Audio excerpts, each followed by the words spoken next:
Hello दोस्तों, मैं हूं दीपक मसीह और एक नए वीडियो में मैं आप लोगों का स्वागत करता हूं।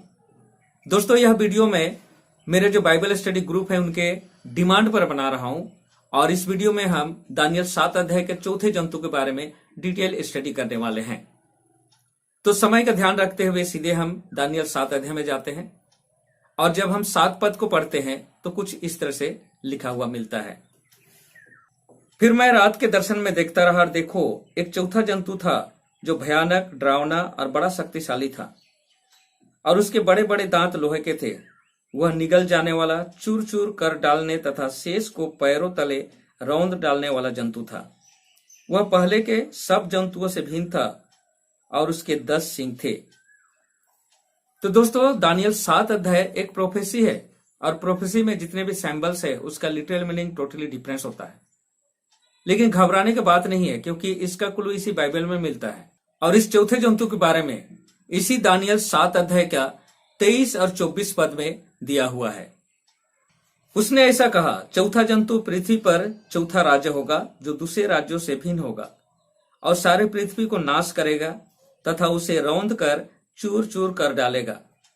और 10 सींगों का अर्थ यह है कि उस राज्य में 10 राजा उदय होंगे। और आज हम जो चौथे जंतु के बारे में स्टडी कर रहे हैं, यह रोम को दिखाता है और यह रोम का साम्राज्य 168 बीसी से शुरू होता है और यीशु के जन्म के बाद 476 एडी तक था। और इस जंतु के सर में 10 सींग का अर्थ है कि रोम बाद में 10 टुकड़ों में बंट जाता है। दोस्तों, इस चौथा राज्य रोमन साम्राज्य के बारे में स्टडी करना हर एक मसीह भाई बहनों के लिए इसलिए भी जरूरी हो जाता है क्योंकि यह रोमन साम्राज्य ही था जिसका एक राजा हेरोद यीशु को बचपन में मारने की कोशिश किया था। ये रोमन ही थे जिन्होंने यीशु को क्रूसिफाइड किया था। ये रोमन ही थे जिन्होंने 300 साल तक क्रिश्चियनिटी को समाप्त करने के लिए लड़ाई चलाया। तो क्या दुश्मनी थी यीशु और उसके फॉलोअर्स के साथ इन रोमन साम्राज्य का? इसके पीछे का कारण क्या था, उसे भी जानना बहुत जरूरी है दोस्तों।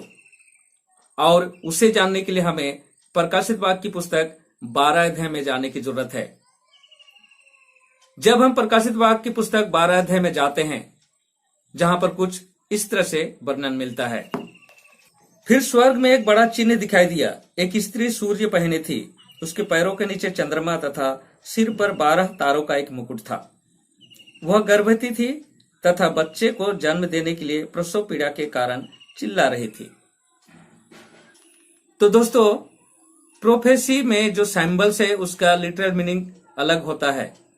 तो यहां पर जो महिला है वो चर्च को रिप्रेजेंट करता है और इसका क्लू आपको 2 कुरिन्थियों 11 अध्याय का 2 पद में मिलेगा। तो दोस्तों, चर्च का मतलब है परमेश्वर के चुने हुए लोग। यह कौन सा चर्च है जो गर्भवती है? इस महिला के सर में जो 12 तारों का जो मुकुट है वो रिप्रेजेंट करता है इजरायलियों के 12 वंशों को। और यह गर्भवती है, प्रसव पीड़ा से चिल्ला रही है। इसका मतलब है कि इजरायलियों के वंश यहूदा के जनरेशन से यीशु का जन्म होने वाला है। भविष्यवाणी किया गया था और लोग इंतजार कर रहे थे अपने उद्धारकर्ता यीशु का।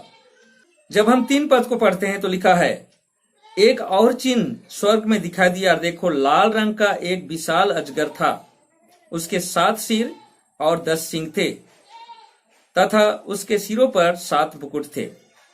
4 पद में लिखा है, वह अजगर उस स्त्री के समक्ष खड़ा हो गया जो बच्चे को जन्म देने वाली थी, कि जब बच्चे का जन्म हो तो वह उसको खा जाए।